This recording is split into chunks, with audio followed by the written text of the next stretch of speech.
Hello, hello, hello, and welcome to another episode of the Sabrina Zohar Show. My name is Sabrina Zohar, and I am your host. Welcome back, babes. It's bonus week time. Yay! We get 2 episodes this week. And if you're a bonus subscriber, you get more, which is always the fun. But today we have Vienna Pharaon.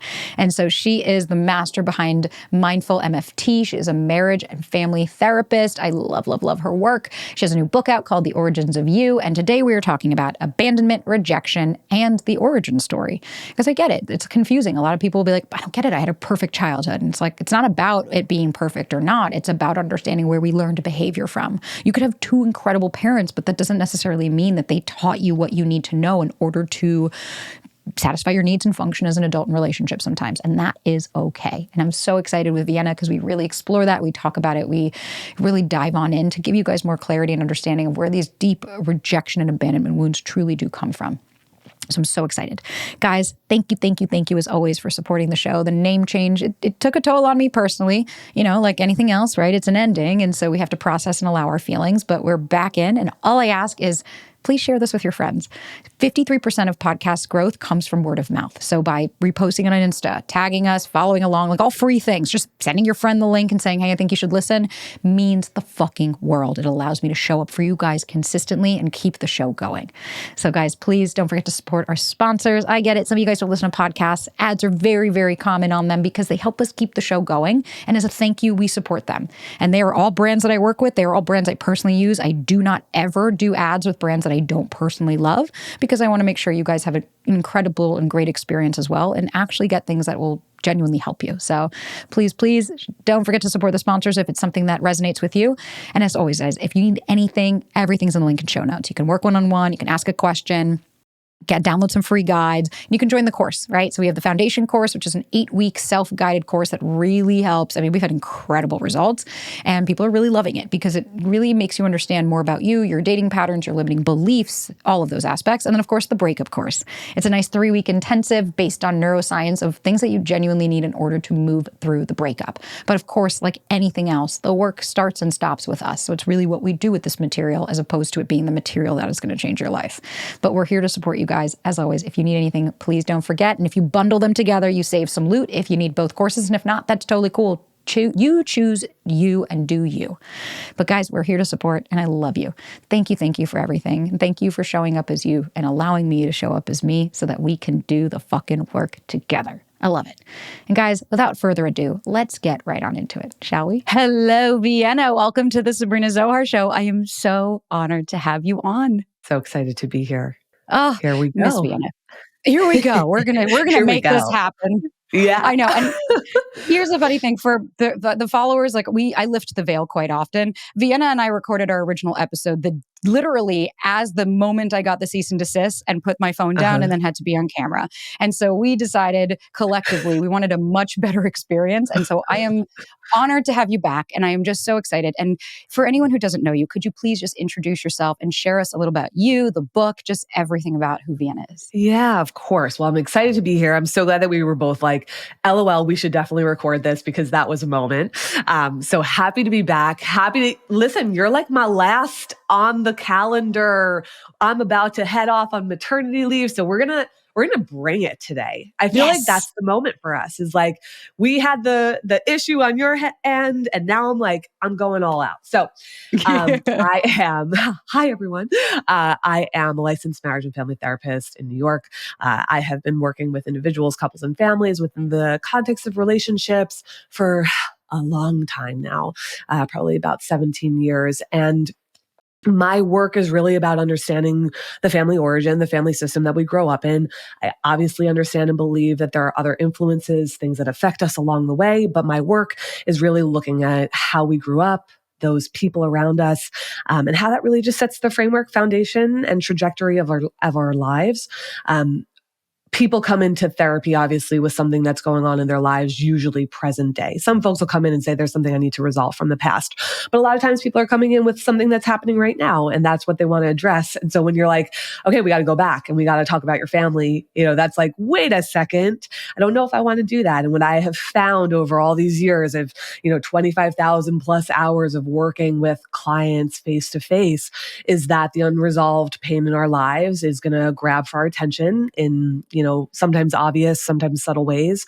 The patterns in our lives that we can't shake, that we can't change is pain from the past that still needs our attention. And so that's the hard and beautiful work that I like to do. I wrote a book called The Origins of You that became a national bestseller that is all about exploring our past and doing it, I hope, in a way that is not daunting for people. It's like my goal is not for us to get stuck in the past. My goal is not for us to stay there. My goal is not for us to point the finger, blame people, just be in this place of like, oh, it happened because my parents suck, right? It's like, nope, we're going to hold nuance. We're going to hold complexity. That's the name of the game here. But we also do need to take a look at the stuff that predates this moment right now and honor it and acknowledge it and be with it maybe differently than we've been with it before. And so the book has been a fun one. And I host a podcast called This Keeps Happening, where I speak with anonymous guests about patterns, challenges that they're facing in their relationship and families and all of that, which has also been a real treat to, do a podcast slightly differently than, sort of the expert to expert one. And just like get a little peek into people's lives and work with them in that way. So there's a lot, but that's a good place to start. I mean, that's why I've been a follower of your content, no joke, for like years. Like even before we were connected via Brit, which like we love Brit, like she was the driving force. I was like, oh my God, I love Vienna. Like, and the reason I think you resonate so heavily with me is because you actually really helped me open my eyes to understand, wait a minute, there is something deeper, because it's so easy for us to either do one of the two things. Like you said, either completely villainize our parents and be like, everything is their fault, which it's like, okay, well, not everything can be. Or the opposite, like, no, I had a perfect childhood, nothing ever happened. Right. And we normalize, like, at least for me, I grew up in a really dysfunctional home, but how was I really going to know it was that's dysfunctional when you don't have any other frame of reference until you're an adult? You talk to a professional that's like, hey, look, I'll never forget. And I've shared this story before in passing, when I broke up with, or when my narcissist ex, like I married my father. It was classic textbook, like talk about the origin. And I went to a support group. It was my first time ever going to a support group, and it was a narcissist anonymous one. And I was like, I'll give it a try. And I remember there was a girl in there, and she was with a new partner, and she had been kind of gone through the whole progress. And she asked me, she's like, could you please share a little bit about us? Like, we want to hear what's going on. And I remember sharing and saying, I think this is normal. Like, this is how my dad is, and and this is how my partner treated me. And she just stopped and looked at me and said, oh, honey, that's not normal. And it like kind of hit me, and I was like, I asked her, I said, well, why are you here? And she said, because I was you. And now I'm on the other side, and I get to help people like you get there. Yeah. And so that blew my mind open. And so even let's start there of like, can we talk about, like, first of all, what is the origin wound? When we talk about this, the origins of you, right? Like, what are we talking about when we think about that? And then how does it typically develop in childhood? Because I'd like to give clarity for, I think there's a lot of misunderstandings that you have to have like bad parents in order to be affected. And I love that you even said that nuance word, because it's not black and white. None of this ever is. We need to be able to understand a little bit deeper. Totally. I think it's actually quite easy when there is something significant and big and acute, some of the things that maybe we do call traumas, right? Where it's like, ooh, of course that thing affected me. And it's so obvious. And here's the way that it plays out in my life. And here's how the pattern repeats itself. I actually find that the subtleties are the ones that are a little bit harder for us to spot. And I think especially when people are in this space where they're like, my parents did the best that they could, or they were so much better than their the grandparents were to my parents. And like, they've just, it's gotten better, or they sacrificed so much. A lot of times that's a narrative that'll come up with immigrant families, right? Where it's like, I could not, if I said anything badly about them, right? Like I would just be such an ungrateful person, right? And so there's a lot of things that make us want to stay away from it. Origin wounds, there's 5 that I've identified. This is language that I like. Listen, whatever floats your boat. If you want to use a different word that resonates more with you, beautiful, right? You're not stuck in a box, but I do think that frameworks can be really helpful. And so for me, when I sat down and like, what's the human experience? And like all of my clients, what have people gone through? What I came up with was the worthiness wound, belonging wound, prioritization wound, trust wound, and safety wound. We can have all 5 of these. We can have one that really resonates deeply with us. You might check out of some other ones where you're like, that's not for me. I'll check you back in because it's probably as though for your partner or for your sibling or for your parent or for your adult child, right? And so part of this work is not just about trying to understand and reflect about your own life. It's also about you considering the important people in your life as well and seeing where there's sensitivities or activations for them too. I use the word wounds because when we have conversations about trauma, what I've noticed is how many people want to check themselves out from the conversation. They're like, I don't belong here. I don't have a trauma. There's nothing big that's happened in my life, so I don't get to be a part of the conversation.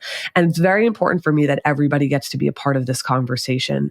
Trauma can be a wound, but not all wounds have to be traumas, right? And so this idea that something significant has to happen in your life for you to have a right to your pain is so problematic. It's so problematic. I call it wound comparison, right? Where it's like, yeah, you start, oh, so-and-so has it way worse than I did, or this story over here is so terrible. And so I don't have a right to my pain. Yes, you do. We don't need to maximize it. We don't need to minimize it. We don't need to distort it. We don't need to mess with it at all. What we need to do is acknowledge it.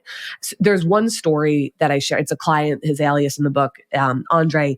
And I like this story because I think it is a good example of what you're inviting in for this conversation, which is single mama, loves his mama, respects her so deeply. She is working multiple jobs, trying to give her son a great life. He understands that. He sees that. He can rationalize that. Still, at the bottom of it, though, is a prioritization wound, which is, it starts to become revealed where they get to go to church on Sundays together, have brunch afterwards before she goes to her next shift. That is the time that they get to spend together throughout the week because she's working doubles, triples, she's at night, etc. And it was so hard for him to acknowledge that there was a prioritization wound there, right? One that said, I actually want to be prioritized through time spent with my mom. Now, there are reasons and constraints as to why that can't happen or isn't happening. And you could rationalize that like, well, she is prioritizing me by working so hard. Right? It's like what the brain will do, right, to try to explain the story. And yet we still have a wound here, even though mom did everything she possibly could, even though mom is not anybody listening is not going to throw anything at mom with this experience. And yet it still registers something for us as kiddos. And that's our work. No, we're not going on a wild goose hunt. No, we're not trying to make stuff up, but we are trying to acknowledge and honor what our experiences are without giving the rationalization, without giving the explanation, and without trying to like minimize away the story. This episode is brought to you by Quince. My friends, shifting my wardrobe from summer to fall is always challenging, especially because I love wearing no clothes. That's like my thing. I love summertime. I love heat. Ugh, the Florida girl in me just cannot let go. But that's why I love Quince. They make it so much easier for me to transition with high quality items that I adore. So they have cashmere sweaters from $50. I mean, you cannot beat that. And they have washable silk tops. What I love about Quince so much is that their items are priced 50 to 80% less than similar brands. And they're able to do that because they partner directly with top factories. So essentially, Quince cuts out the cost of the middleman and passes those savings to us. And they only work with factories that are safe, ethical, and responsible manufacturing practices and premium fabrics, which again, I love. Obsessed with their linen sheets.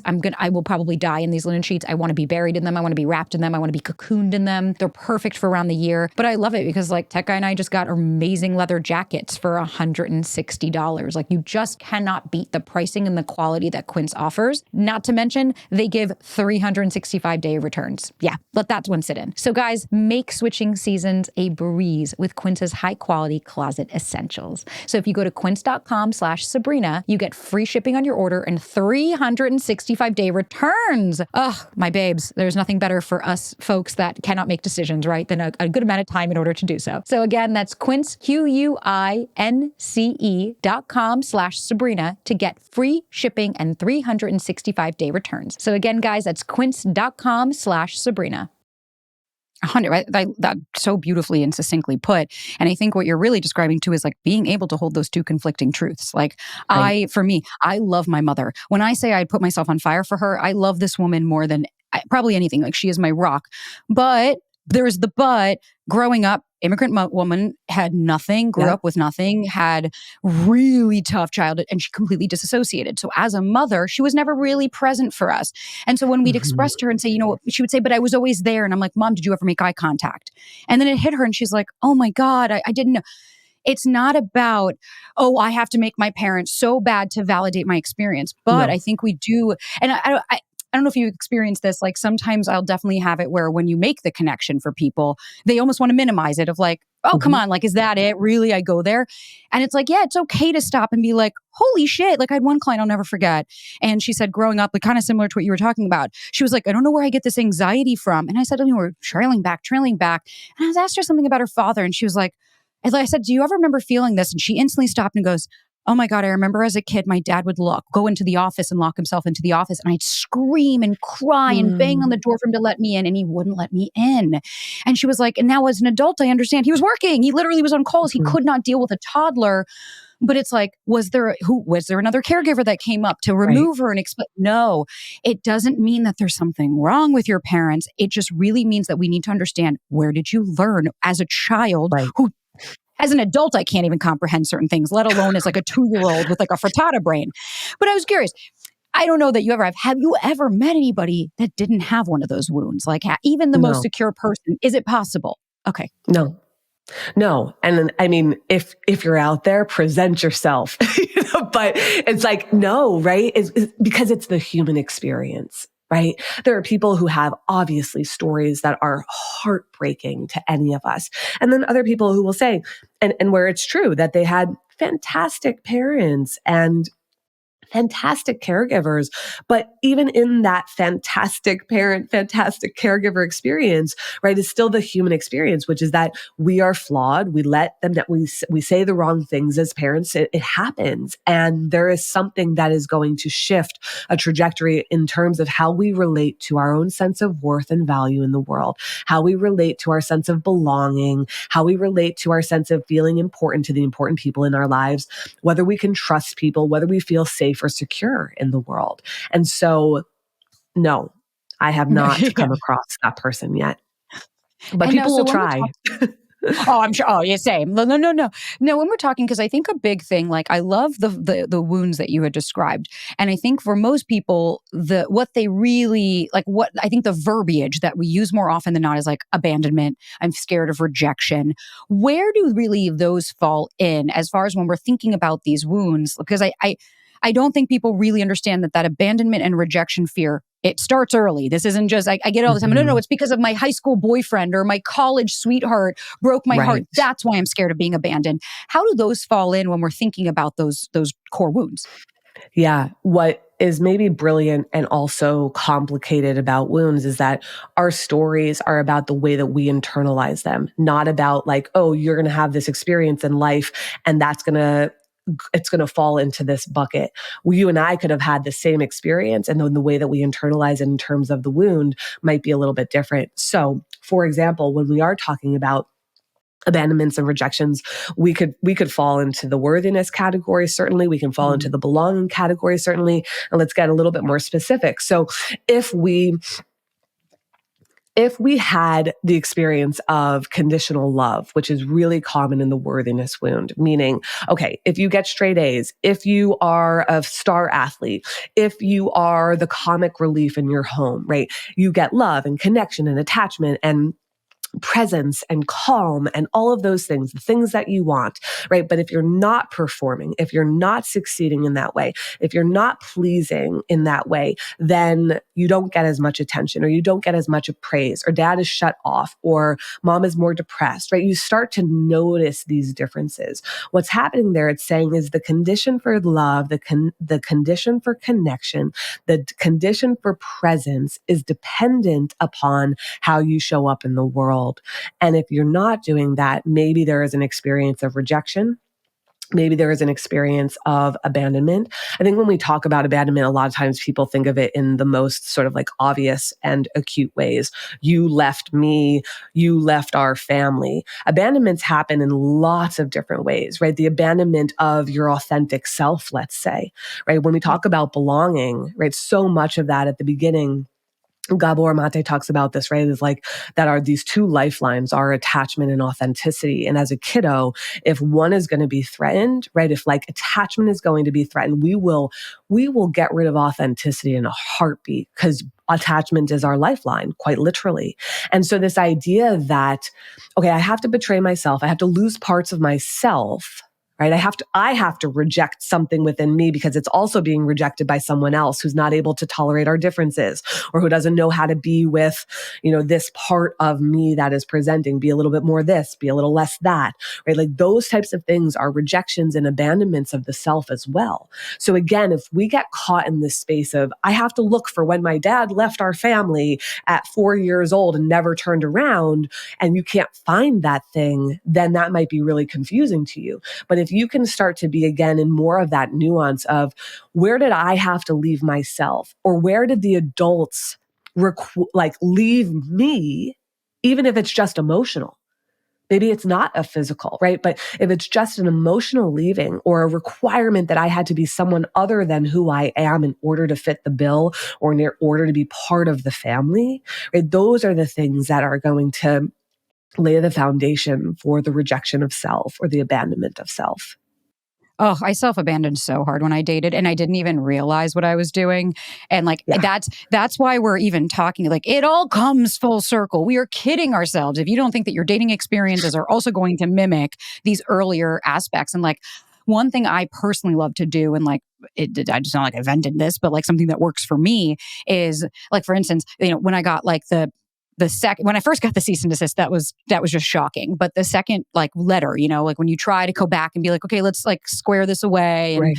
can we just make this go away? I got another letter back pretty much saying, no, we're going to come after you.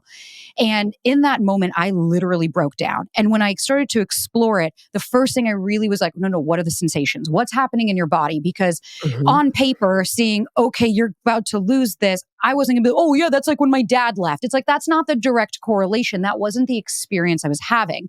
Instead, what the experience, I remember the first thing I said was like, okay, first of all, I want to see what's my narrative. And I was like, I feel like I'm being bullied. I feel like I have no control. I feel powerless. Like, those are big words. Those are really Mm-hmm. big descriptors for an experience. And then as I started to explore and I went into the sensations, it brought me back to a memory of my childhood where my dad was we didn't have a choice. He was very abusive. And it was like an experience that I got to experience that was really traumatic. Now, the reason I share that isn't because it's like, haha, that's what you all have to do. But I think that we can start if the pinch doesn't match the ouch. You had one date with this person and they'd Mm-hmm. say, either you don't hear from them again or they text you saying, listen, I don't feel a connection. Some people will literally write in being like, I'm a mess and I'm crying, I'm all over the floor. And you're like, okay, this is where we have to stop and say, what is being activated there? Because if you're saying, well, I feel abandoned or I feel rejected, then we really, to me, I'm like, okay, let's start to unpack that. Like, being rejected means being ridiculed and judged for who you are as a person. This person knew you for an hour and a half. Does that match? Right. Right. And I think I'm glad we're having this conversation so that we can start to bridge the gap of like the work that you do that's beautiful, and then understanding it in the dating and relationship realm. Because if you don't, Mm-hmm. it'll rear its ugly head as we start to date and go along. And I was curious, of course you can add anything after, but I was curious, have you seen a difference between the mother and the father origin wound? Like, can you have both? Do they manifest differently?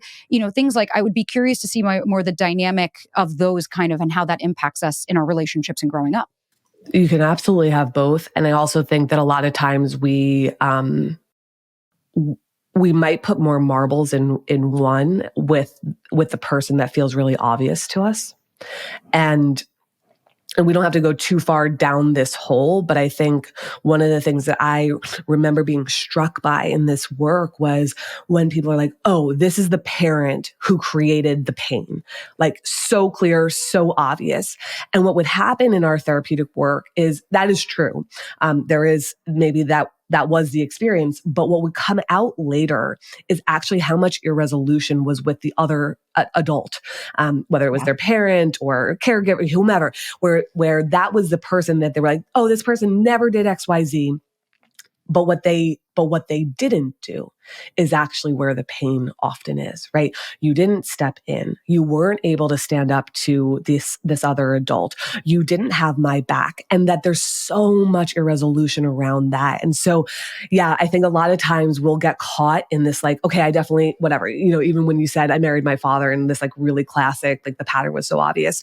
And also I assume that there's probably some stuff that plays out with your mom quite a bit too. And, how that plays into your dating and romantic world. And so, yeah, I generally will have people make sure that we are spending just as much time with the person who feels really obvious to us as the person who feels quite a bit less obvious to us. And maybe we don't find as much stuff there. I'm not suggesting that we always do, but that we need to give it some airtime because most people will be really surprised by it.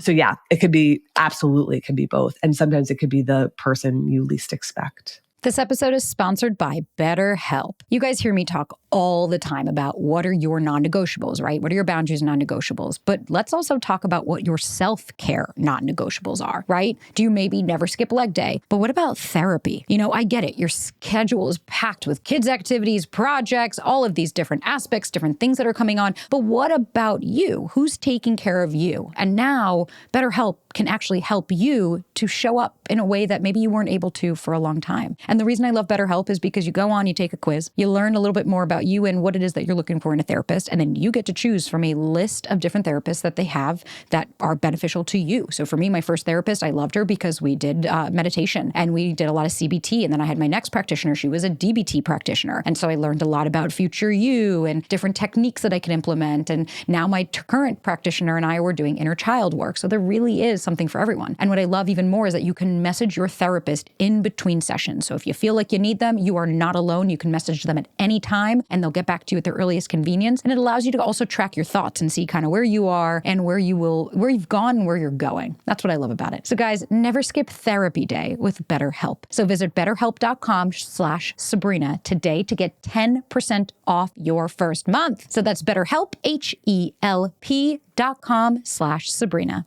I don't know about you. I went through that for a long time. You're like, why am I not getting better? I've done it, right? I've seen, they're the one. And then you still feel like there's this something else. And it's like, yeah, because when my father used to behave like that and my father used to hit me, where was my mother? My mother didn't step up for me. My mother didn't come in. My mother, on the contrary, she called him to do it.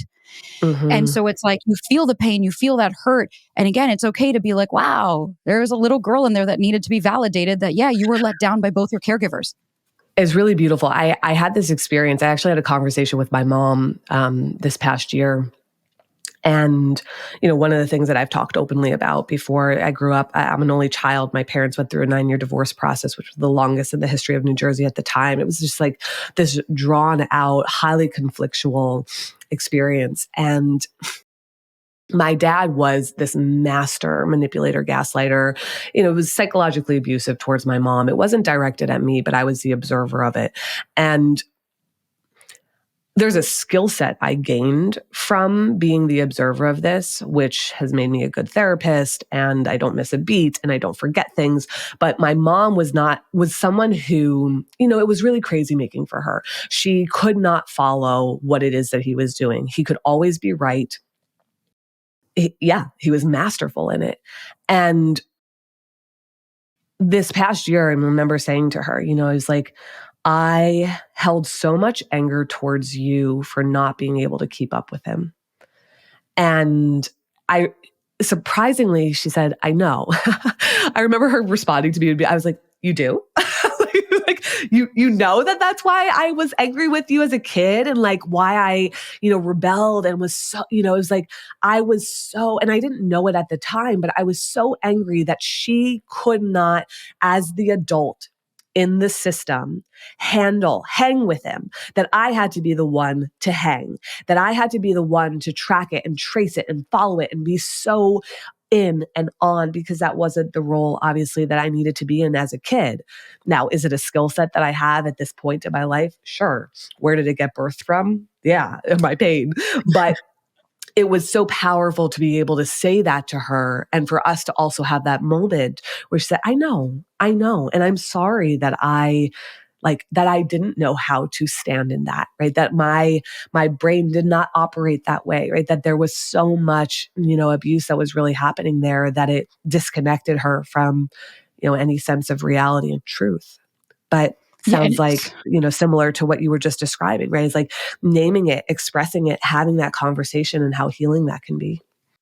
I was going to ask, so somebody had asked, this was an Insta question, and Okay. because I think I'm curious now to kind of more also move into like, okay, so if a lot of people, like, especially for the people out there, they're like, maybe I know this, maybe I don't. It's like, okay, now let's maybe help them of like, how can we identify this? So someone asked, I Yeah. had a great childhood, but I'm picking the wrong partners. What am I missing?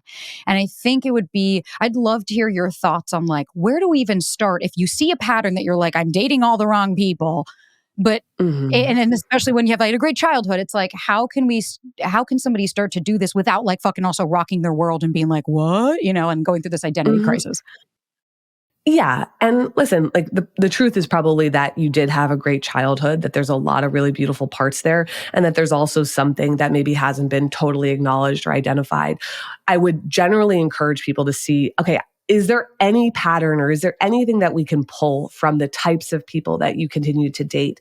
And it's not necessarily like that they all have to be the same, but what is your experience with them? Are you not feeling prioritized by these people? Do you not feel good enough? Do you pedestal them? Do you feel like you guys have just too many differences? Like, what's the thing that's standing out to you when you actually take a scan of the people that are quote unquote wrong for you? Because that's going to be something that at least points us in the arrow of where there is work to be done. And so, I mean, without knowing more information, unfortunately, about like this person, it's going to probably stop us from going too deep with it. But yeah, I want to know, like, what's your actual experience in this dating process, and what's the familiarity there? Whenever it is something that we're able to identify, then that question of familiarity is really important, right? Like, what about this sensation is something that I've experienced before? What about this sensation is familiar? You said something that I actually wanted to gain a little bit more clarity on, because it's like, not even gain clarity, putting someone on a pedestal. I hear Uh, this all the time, everybody, every day. Like, that's, I think, a big point of contention for a lot of our daters. Even a girl, she just messaged me asking, so it's a perfect time for me to ask you. She was like, I am struggling. Like, before I go on a date, she's like, I consciously know, like, okay, I don't know these people. She was like, but mhm, every time I leave, like, I always put them on a pedestal. Like, how can I mhm. actually stop doing that? Like, what do I do? And like, where does that really come from? Yeah. Putting people on a pedestal is not a good thing for us to do for ourselves or for them. It doesn't reveal anything about them. What it reveals about you is your own relationship with your worth. Because automatically, when you put somebody up, you put yourself down, right? Yeah. And that is such a revealer of our relationship with our own sense of worthiness, our own sense of value immediately. And we could sit here, like this person would say, I know, like I just met this person. I don't know that much about them, but I exit this first date and automatically this person is up here. And so that is an invitation for us to do work around our own relationship with our sense of worth and value in the world and to other people. I'll never forget, after the man that I married that was very similar to my father, being at coffee with my friend and crying and just saying, but because like he was an editor at this place and he had this Mhm. career and it was all the shiny stupid shit. But like, did he embody any characteristics that I would actually hold on to? No. And I'll never forget, my friend just looked at me and all she said was, "You got to take the shine off him." And I was like, "What do you mean?" And she's like, "Make him a Yeah. real fucking person."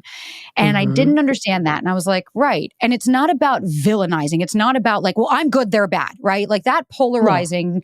To me, yeah, it's like there's no place for that here.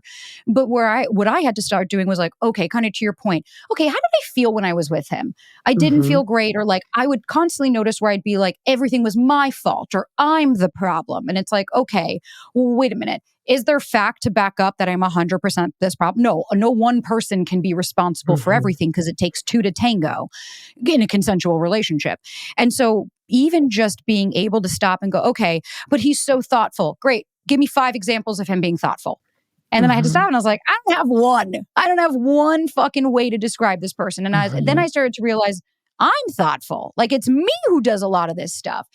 And then I Yeah. really started to realize, like, as I was putting myself down, it was, wait a minute, I'm too much. And I was like, or wait a minute, where did I learn that I was too much? I was like, because he would shut down on me and walk out of the Mm-hmm. room. And I had to stop and go, well, wait a minute, maybe that's also on him, that he doesn't have the Mm-hmm. bandwidth to be able to hold a conversation. And it can't just all be me.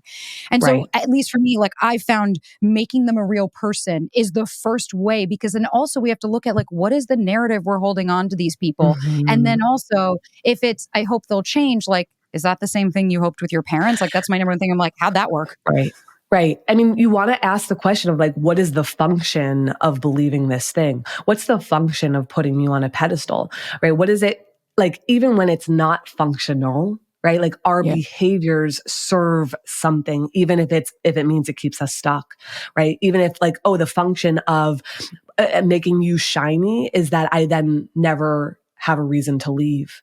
The reason for making you shiny and putting you on a pedestal, right, is like, I never have to face the abuse that I'm confronted with, right? And so like when we think about this person who's like, okay, I always leave these dates and I put these people up here. Yeah. Does it reveal something about your own worth? Absolutely. And would I encourage you to explore that? Absolutely.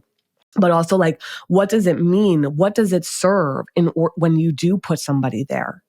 Right? Like, what does it require of you? Where does it keep you in? Right? What do you not have to face? What do you have to face when you put people up there? Those are hard questions, but they're important, I think, to address and to face and to get really honest with yourself, because it's going to be if we don't do that, we're going to stay stuck in something that usually is unhealthy for us. Mm-hmm. 100%. And now I have a question. Somebody had actually asked, and I thought it was a really good one, because I think we see this all the time of like, and I understand it's a spectrum as well, like the fear of abandonment, fear of rejection, and things like that. There are some people that it might be small and minute. It's like kind of it's a background noise, but it's not a driving force. And then there are Sure. other people, it is such a driving force that it's actually implementing them from genuinely having a great relationship, right? Mm-hmm. What is a way that, if you're dating somebody that maybe it's not necessarily that I have that wound, how do you support somebody though in a relationship or in a courtship? Is it that like they need to get therapy? Like what are ways that you can support your partner or the person that you're dating if you see that they're struggling with that? This episode is brought to you by Nutrafol. I am obsessed with Nutrafol. I cannot speak enough about how much I love Nutrafol. My hair was shedding like it was nobody's business. It was literally all over the floor. I was just starting to feel my thickness was going, and just the quality overall of my hair was starting to feel sacrificed. And it's just 4 pills a day with a meal. It is so easy. And Nutrafol gives you all of the supplementation that you need to have improved hair growth, decreased shedding, and visible thickness while taking Nutrafol. One thing that I actually didn't know was that sun, salt, and SPF can all impact your hair health. So if you start taking Nutrafol, you can keep your strands feeling strong this summer. What I love about Nutrafol is it's the #1 dermatologist recommended hair growth supplement, with over 1 million people seeing thicker, stronger, faster growing hair with less shedding. I am one of those over 1 million people. I've been taking Nutrafol for now 7 or 8 months, and like I see an actual significant difference in my hair. The way that it falls is better. It just looks healthy. It feels incredible. And now that's my personal experience, right, guys? That's exactly what I've been seeing. And now I can't wait to hear what experiences you guys have. So you guys can get results you can run your fingers through. For a limited time, Nutrafol is offering our listeners $10 off your first month subscription and free shipping when you go to Nutrafol.com and enter the promo code Sabrina. You guys can find out why over 4,500 healthcare professionals and stylists recommend Nutrafol for healthier hair. So again, Nutrafol.com, that's spelled Nutrafol.com, and the promo code is Sabrina. Again, Nutrafol.com, promo code is Sabrina. Right. Yeah. And I think there's probably a different answer if it's like early on in the dating versus this is somebody you've been partnered with for a long time and you're like in the thick of it with them. There's only so much we can do as the outside person, because the reality of it is that our worth, our value, our sense of belonging, our sense of prioritization is not something that we really actually want to outsource to someone. So I think when we are, this is like the fluffy words, but like when we're in a safe and secure relationship, like that's obviously really helpful. Okay. So when we can remind people of those things as a partner, beautiful. No one's going to like throw shade at that. But ultimately, like this is an inside job. It is an inside job for other people. And again, as partners, I'm a really, when people are like, you're like, I get activated about this because people are like, you're responsible for yourself. Like if I'm in a part, it doesn't matter, but you're responsible. Like, okay, listen, when we get into a relationship, we choose to be in a relationship, like, yes, of course, you're responsible for you. I am responsible for me. But there's also this unspoken agreement that says, because I love you and because I've chosen you, right? Like I am part of this with you and I want to support you and I want to show up for you, right? So like, let's not just hang out like I'm over here and I'm not participating at all. So we'll get that out of the way. So safety, security, the reminders, like, are there certain things that I can do as a partner to ground us, to remind you of something that I believe to be true? Absolutely. And are there times where I think that external voice becomes more of the internal voice? Totally. And it will still be that encouragement, that motivation to do that inside work for ourselves, to be able to find that sense of worth or that sense of value or that sense of belonging or whatever it winds up being through our own, sure. Is it therapy? Is it, working with a coach, whatever it might be? Absolutely. But there has to be something that is restored there because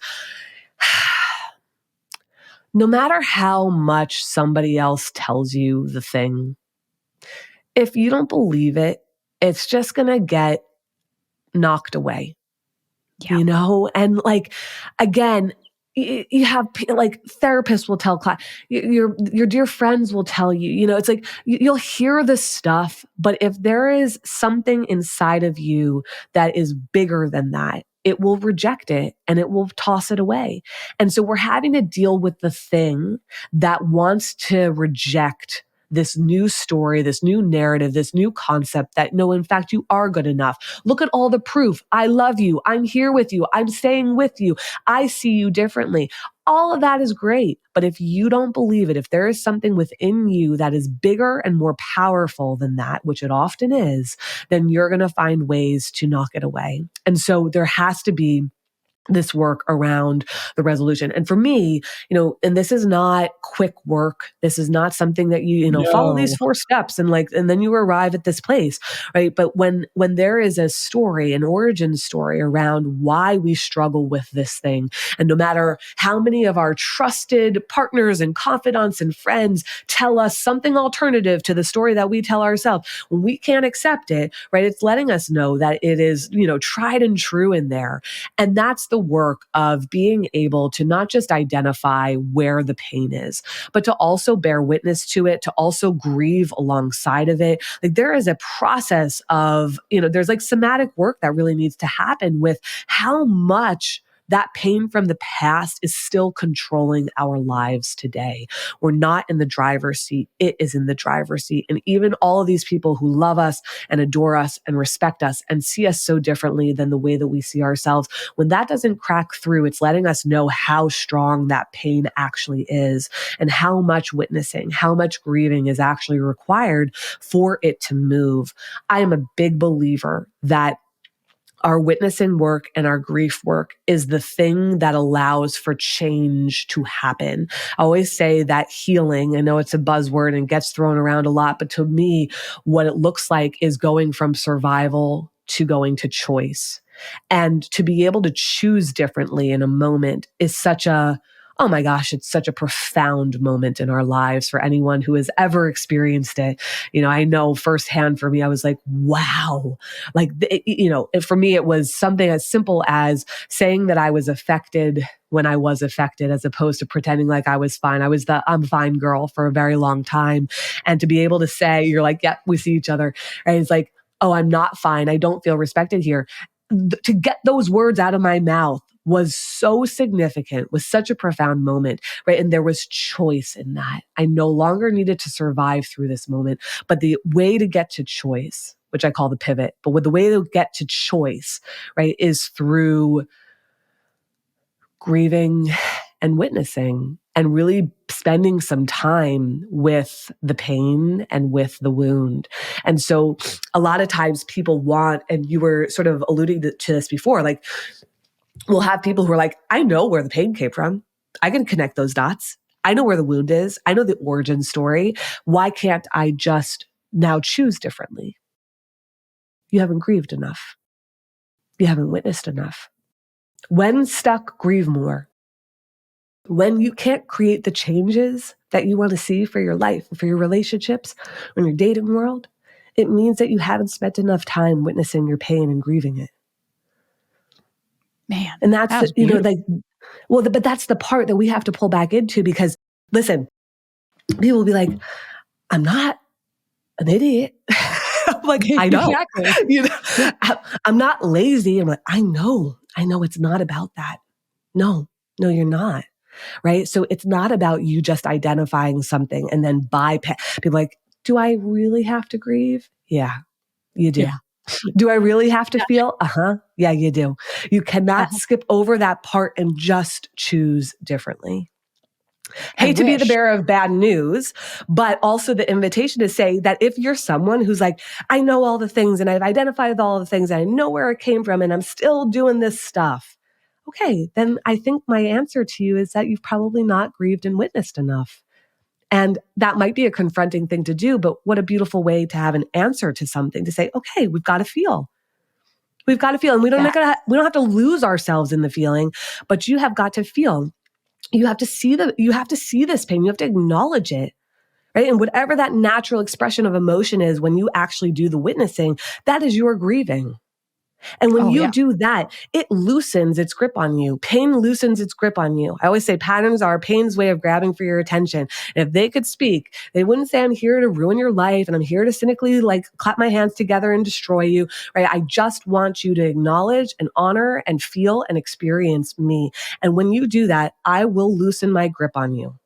And I will not have to pull you back into these old patterns. But you don't get to just go on with life and forget about me and get the outcomes that you want. Pain is like, acknowledge me, turn back around, get on a swivel for a moment and take a beat, and then you can choose differently. This episode is brought to you by Open. Open and has actually kind of changed my life. So they have breathwork, meditation, they have movement, and this app alone has helped me more than most other apps that I even have on my phone. And the reason being is for me, I have a lot of anxiety. And so, obviously when I'm dysregulated, I want to go for a walk or do some kind of movement. And that's why I love Open. I can grab the app and say, you know what, I'm going to go do a walking meditation, or I'm going to do a little bit of movement to move my body. Or maybe I'm feeling a little dorsal and I just need a little bit of breath work to kind of bring me back to life. And what I love is that, it helps with my anxiety. It helps with my lack of focus. It helps with my cortisol, my motivation, my lack of sleep. I do the Open 10-minute meditation every morning and I do it every single night. And that's how I go to sleep. And what I love about it is there's something for everybody. So at any time you could either go and do Open at their in studio at LA and you could practice with them in person. You could do a live class when they have it, or you can do it on demand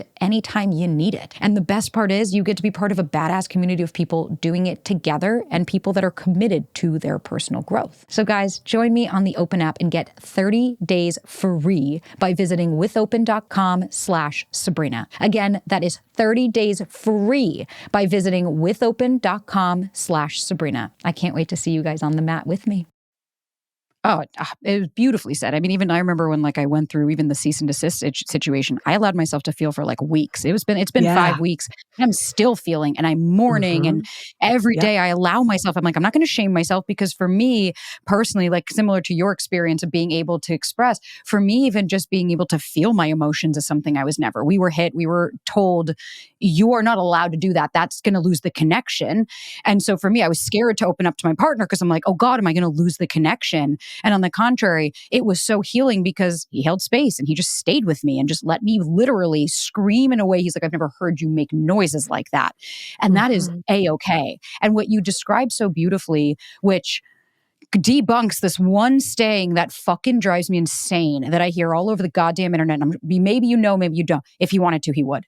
It's like, it's such a lack of understanding. And it'd be like, because I hear this like constantly. Well, but I'm dating this person and like he's super avoidant, but like, why won't he let me in? Like, if he just wanted to, I could help him and I could do all these things, and it's selfish. And well, if he really wanted to, he would. And all I hear from that is I'm like, first of all, it sounds like a child who does not understand things of like, well, if dad wanted to be here, he would. And it's like, your father's out working, doing something. You don't really understand like how to pay bills yet. But second, what it overlooks is the actual wounds that you're completely discrediting that someone has to say, well, but I exist in your life. So now make them go away and now choose me and everything will be okay. Because it's not just when we're dating. The biggest lesson I learned the hard way in the best way possible was healing doesn't mean healing doesn't mean that I just stop looking for the bad things in people, right? And it doesn't mean that I just, okay, cool. Well, I no longer date red flags and I no longer do this. Healing also allowed me to be like, holy shit, now I have to receive love that completely goes against the grain of what I believe that I am, that I'm too much, I'm annoying, I talk too much, fill in the blank here. Because now this person's trying to give me love and holy smokes, that goes against my origin wound that no one's ever going to love you for who you are. So change who you are. Right. It's so profound. It's such a narrow lens and it irks me too. The one that irks me the most is if they don't accept you at the worst, they don't deserve you to have you at your best. In what world? In what world do I have to accept you at all your bullshit? But then, because then I get you at your best. I'm like, I'm not your mom and I'm not your dad. I hate that one so much. I hate that one so much. You and I could probably riff off. When I see them, it's the same as if a guy doesn't text you every day and you're like, okay, let me ask you a question. Are these serving you? Are these helping your dating life? Are you seeing the results that you wish to see? Instead, maybe we can look at, whoa, what's the narrative that I've created? Maybe I don't trust myself. Maybe I don't trust other people. Maybe someone has really failed me in the past and this is now a projection that I'm putting onto them. Because I see it almost every day. It's like I have one client and I love her, but I'm like, your wounds are going to be what ends up causing this to demise. Because when one little thing, like he said he was going to call and he didn't. It's like he called a couple hours later. It's hell in a handbasket. And you're like, listen, I know that you were let down as a child, but you cannot make this poor person that you barely know responsible for every issue you've ever had. Because if they're not perfect and they don't do exactly what you want and they don't read your mind, all of a sudden it's, well, I don't want to be with them. And why should I have to express myself? And it's like, to me right there, I'm like, oh, that's probably a primo demographic to be like, hey, this has nothing to do with them. What's coming up for you? Totally. And listen, like this is just such sensitive and tender work because ultimately, right, if we're not addressing our pain and our wounds, what winds up happening is that we will often self-destruct or destruct the relationship. And we'll do a really good job of making it be about them and not about us. And, there's such a balance, right, of like finding our own personal responsibility and ownership and accountability in this. I think when we take a systemic lens where we're looking at like, oh, not just if you cared enough, you would. No, it's like, okay, what do I know about your life story? What do I know about your history? What do I know about your pain? What do I know about what it was like for you growing up in a family system, et cetera, et cetera? And listen, when we're dating people in the early stages, obviously we don't have a lot of information about that just yet, but ultimately to hold the truth that there is complexity to people's stories and not to confuse that with making excuses or being treated badly. But I think there's just something so important about holding that systemic lens instead of such a linear one. And ultimately, if we don't do this work, we'll be difficult to be with. I mean, you'll marry your father. Like, I remember there's a story I always tell about when I was dating my now husband, and we were in a conflict. And I don't know what we were fighting about, but I was like doubling down, tripling down, proving my point, needing to be right. And he's like, B, I got it. Like, and he's said, holding this space so beautifully. I just keep going. And I have this out of body moment. I'm like, Vienna, shut up. Like, stop talking. Right. And then I can't. And then finally I stop and I have a little bit of a shame spiral. Like, oh no, like this was really unattractive. Maybe he's not going to want to be with me. Like this is something that could potentially ruin a relationship, right? If you continue to need to prove your point and be right all of the time in conflict. But instead of just staying in that space and not doing anything about it, I'm a therapist, so I probably have to like be able to explore this stuff. I realized very quickly that my need to be right and prove my point was really tied to my ability to feel safe in the world. Rewind to the story that I tell about watching my father be super manipulator, gaslighter, psychologically abusive. And what I saw between the two of them was if you are right, which my dad could always be right, meant that you were safe, meant that you were in control, meant that you had the power. If you were not right, fill in mom right there, it meant that you were unsafe, that you were unwell, that you were taken advantage of, that you were not okay. And so I moved through life in such a way where I was so good at being right, never missed a beat, could always prove my point, could always show you how you were wrong.